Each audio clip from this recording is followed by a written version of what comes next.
I know going into this offseason, there were 3 people at the top of my list. D'Amico Ryans, Ben Johnson, and Jim Harbaugh. Why Bieniemy hasn't gotten a job, I don't know. But I want to talk about Ben Johnson. Jeff, we made jokes about it. Would he leave? Would he not? I told you there's no chance in hell he would pass on coaching a top 5 offense next season.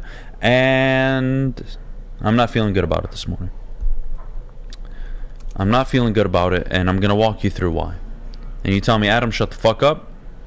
Or you tell me, Adam, you're onto something here. That Carolina job makes sense. It just does. You've got players coming off the books. That salary cap situation will improve over the coming days, weeks, years. They're going to have their option. And if they can trade up to 6 and grab C.J. Stroud from where the Lions are picking, I'm sure they would make a move up. Mm-hmm. Like, to me, Carolina right now, if I'm Ben Johnson, a new GM will be in town. Yep. And I'm probably going to get offered a 5-year deal. $30 million? Who says no?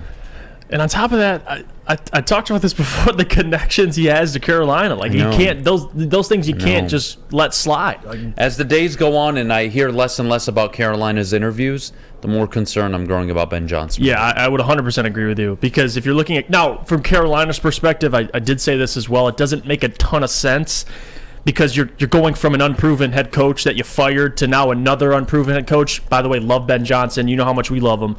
But that doesn't take away from the fact if you're looking at the philosophy in which they hire coaches, usually they overcorrect, right? Like if you hire Matt Rule and it goes completely wrong, usually a team would bring in an experienced head coach the next time. You're going back-to-back guys that are unexperienced, but I love Ben Johnson, so I wouldn't hate it. I don't like where this is going. Because, guys, look, I try to be fair as much as I can.